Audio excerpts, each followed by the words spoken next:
સ્વાગત છે ફરી પાછું બધાનું એક નવા એનાલિસિસ વિડીયોમાં. તો વાત કરીએ કે આવતીકાલે ભાઈ નિફ્ટીની એક્સપાયરી છે, વીકલી એક્સપાયરી છે નિફ્ટીની. અને આજનું માર્કેટ ગેપ ડાઉન ઓપન થવાનું કારણ શું છે? તો કે ભાઈ યુએસમાં ગ્લોબલી થોડા ન્યૂઝ નેગેટિવ હતા અને ત્યાં 1 થી 2 દિવસની રજાઓ હતી. રજાની અંદર માર્કેટ બંધ હતું. માર્કેટનું ઓપનિંગ થયા પછી કાલે એક સરસ મજાનો ફોલ જોવા મળ્યો હતો. એના માટે થઈને આપણું માર્કેટ પણ ગેપ ડાઉન આજે ઓપનિંગ થયું હતું. અને ફરી પાછું જોઈએ તો બેંક નિફ્ટીમાં કાલે સરસ મજાનું બ્રેકઆઉટ આપણને અહીંયા જોવા મળ્યું હતું. તો આ બ્રેકઆઉટની અંદર આપણે એક સરસ મજાનો ટ્રેડ પ્લાન કરવાની તૈયારીમાં હતા, પણ માર્કેટ આપણને ગેપ ડાઉન ઓપનિંગ જોવા મળ્યું છે. તો હવે આપણી માટે ફરી પાછું આ રેન્જ જે છે એ રેન્જની અંદર ફરી પાછું આપણને માર્કેટ જોવા મળ્યું છે. માર્કેટનું ઓપનિંગ નિયર બાય અહીંયા થયું છે. અહીંયા ઓપનિંગ થયા પછી એક સરસ મજાનો નીચે લો લગાવ્યો છે. ફરી પાછો અહીંયા જે પહેલાની જેમ 51-200 ની આસપાસનો જે આપણી પાસે સપોર્ટ બનતો હતો નિયર બાય, ત્યાંથી સપોર્ટ લઈને માર્કેટ ધીરે ધીરે ઉપર. અને સવારની વાત કરીએ તો સવારમાં એક પ્રીમિયમમાં થોડો ઘસારો આપણને જોવા મળતો હતો. બેંક નિફ્ટીની મોમેન્ટમ અપ કે ડાઉન સાઈડ ગમે તે બાજુ આવતી હતી, પણ આપણને પ્રીમિયમની અંદર ઘસારો જોવા મળતો હતો. અને લાસ્ટમાં જોઈએ તો બેંક નિફ્ટીની અંદર આજે કોઈ જાતની ખાસ મોમેન્ટમ આપણને જોવા મળી નથી. આજે બેંક નિફ્ટીની જે એક્સપાયરી હતી એક્સપાયરી સેલરને આપી દીધેલી છે. ઓપ્શન બાયરને આમાં ખાસ મોટો કોઈ ફાયદો થયો નથી.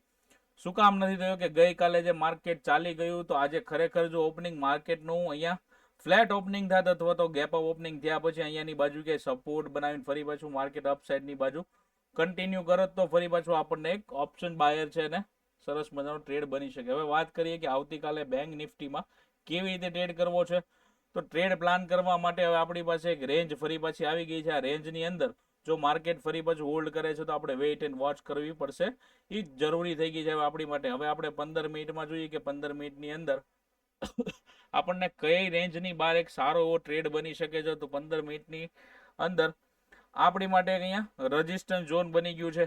અને નીચેની બાજુ જોઈએ તો આપણે અહીંયા આપણી પાસે આ સપોર્ટ ઝોન છે. તો આ ઝોનની અંદર જો માર્કેટ અહીંયા ફ્લેટ ઓપનિંગ થાય છે તો આપણે પ્રાઇસ એક્શનની વેઇટ કરવાની છે. આ લેવલનું બ્રેકઆઉટ કર્યા પછી ઉપરની બાજુ જે અહીંયા હોલ્ડ કરે છે અથવા તો ઉપરની બાજુ બ્રેકઆઉટ આપ્યા પછી રીટેસ્ટ કરે છે, અહીંયા હોલ્ડ કરે છે માર્કેટને, ફરી પાછું જો અપસાઇડ જાય છે તો પહેલો ટાર્ગેટ અહીંયા મળી શકે છે. અને બીજો ટાર્ગેટ છે જે અહીંયા હાઈની આસપાસનો, એટલે કે 51-700 ની આસપાસ આપણને હાઈ પાસેનો એક ટાર્ગેટ ફરી પાછું જોવા મળે છે. વાત કરીએ માર્કેટ ગેપ ડાઉન ઓપનિંગ થાય છે તો આ લેવલની નીચે જો માર્કેટ ગેપ ડાઉન ઓપનિંગ થાય છે, પહેલી કેન્ડલની અંદર નેગેટિવ બને છે ને ફરી પાછું અહીંયા સસ્ટેન કરી અને માર્કેટ જો નીચેની બાજુ જાય છે તો આ બધા નીચેના જે લેવલ છે એ આપણને સપોર્ટ તરીકે કામ કરતા દેખાશે. એટલે કે હવે 51,000 નું રાઉન્ડ લેવલ છે એ આપણી માટે મેજર સપોર્ટ બનશે એવું માર્કેટની અંદર આપણને જોવા મળશે. ઘણા સમયથી આપણે જે રેન્જની વચ્ચે ફસાયેલા છીએ 51,000 થી લઈને 51,500 ની રેન્જ છે, તો એ રેન્જની અંદર ફરી પાછું આપણને ડાઉન સાઈડમાં જોવા મળી શકે છે. આપણું માર્કેટ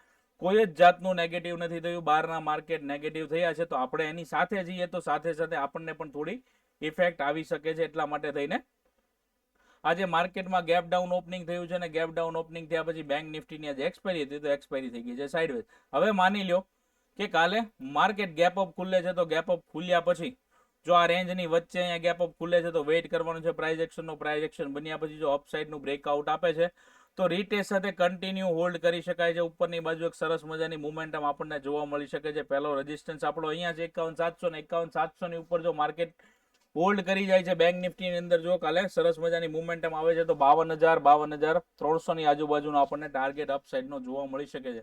હવે આપણે ગ્લોબલ માર્કેટ જોઈએ તો ગ્લોબલ માર્કેટની પરિસ્થિતિ અત્યારે શું છે, કેવું છે, પ્લસ છે, માઇનસ છે. તો ડાઉન જોન જોઈએ આપણે તો ફ્લેટ આજુબાજુ છે. આપણી ગિફ્ટ નિફ્ટી જોઈએ આપણે તો 80 થી 90 પોઈન્ટ આજુબાજુ પ્લસ જોવા મળે છે આપણને અત્યારે.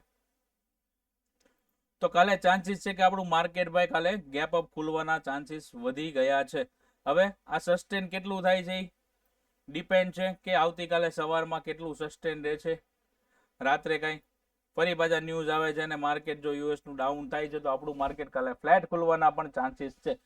તો બેંક નિફ્ટી અંદર ખાસ કરીને ધ્યાન રાખજો, જો આ રેન્જની અંદર ફરી પાછા આવી જશું તો આપણે વેઇટ એન્ડ વોચ કરવાનો છે. આ રેન્જની અંદર ફરી પાછા ઓપ્શન બાયરને કોઈ ફાયદો થતો નથી.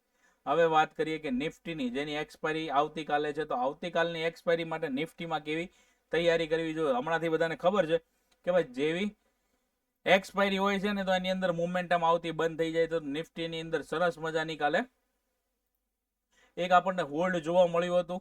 તો નિફ્ટી માટે તો સમજો કે એને તો નીચે આવવાની જરૂર હતી એટલે એ નીચે આવી હતી, પણ બેંક નિફ્ટીને સરસ મજાનું કાલે બ્રેકઆઉટ જોવા મળ્યું હતું, પણ એની અંદર પણ આજે મોમેન્ટમ નથી આવી. તો નિફ્ટીનું ઓપનિંગ ગેપ ડાઉન થયા પછી નવો લો નથી બનાવ્યો, ધીરે ધીરે અપસાઇડની મોમેન્ટમ કન્ટિન્યુ દેખાડી છે. લાસ્ટમાં જે 25,200 નું જે લેવલ બનતું હતું, અહીંયા જે પેલા સપોર્ટ હતો ઉપરની બાજુથી, તો હવે અહીંયા રેઝિસ્ટન્સ તરીકે કામ કર્યો હતો, એની ઉપરનું આજે લાસ્ટમાં આપણને ક્લોઝિંગ જોવા મળ્યું છે. નીચેથી સપોર્ટની ટ્રેન્ડ લાઈન આપણને બનેલી છે ને સપોર્ટ લેતા લેતા નિફ્ટીમાં અપસાઇડની મોમેન્ટમ આવી હતી. હવે માનો કે અહીંયા ગિફ્ટ નિફ્ટીને જોતા આપણે સરસ મજાનું ગેપ અપ ઓપનિંગ થાય છે અહીંયા, તો આ રેન્જની આજુબાજુ આપણને ગેપ અપ ઓપનિંગ જોવા મળશે. તો ફરી પાછો આપણને રેઝિસ્ટન્સ આની અંદર ક્યાં જોવા મળશે, તો કે ભાઈ રેઝિસ્ટન્સ આપણો છે અહીંયા ટ્રેન્ડ લાઈનનો જોવા મળશે આપણને. તો જો અહીંયાની આજુબાજુ કે ગેપ અપ ઓપનિંગ થાય છે અને અહીંયા હોલ્ડ કરે છે માર્કેટ, હોલ્ડ કર્યા પછી જો અહીંયાથી એક ટ્રેન્ડ લાઈનનું બ્રેકઆઉટ આપે છે તો રીટેસ્ટની સાથે કન્ટિન્યુ એક અપસાઇડની મોમેન્ટમ જોવા મળી શકે છે. પહેલો આપણો રેઝિસ્ટન્સ અહીંયા બની શકે છે અને બીજો રેઝિસ્ટન્સ આપણને ઓલ ટાઈમ હાઈનો મળી શકે છે. તો નિફ્ટી અંદર ખાસ ધ્યાન રાખવાનું છે, જો નિફ્ટી અહીંયા ફ્લેટ ઓપનિંગ થાય છે તો વેઇટ એન્ડ વોચ કરવાની છે આ ટ્રેન્ડ લાઈનની. આ ટ્રેન્ડ લાઈનનું જો બ્રેકડાઉન નીચે આપે છે ને છેલ્લો જે સ્વિંગ છે ને બ્રેક કરે છે ને, તો આપણે એક ડાઉન સાઈડનો ટ્રેડ પ્લાન બનાવી શકીએ. તો પણ અહીંયા હોલ્ડ કરવું જોઈએ માર્કેટ. હોલ્ડ કર્યા પછી નીચેની બાજુ બ્રેકડાઉન કરે છે તો નીચેનો આપણને આજનો જે લો છે એ આપણને કાલ સપોર્ટ બનતો જોવા મળી શકે છે, એટલે કે 25,000ની આજુબાજુનો એક આપણને સપોર્ટ પણ જોવા મળી શકે છે. પણ તો નિફ્ટીની જે આવતીકાલે એક્સપાયરી, તો નિફ્ટીમાં ખાસ કરીને શાંતિથી વેઇટ કરવાનો છે. જો પ્રીમિયમમાં મોમેન્ટમ સારી છે, નિફ્ટીની અંદર મોમેન્ટમ સારી છે, તો ટ્રેડ બનાવવાનો છે.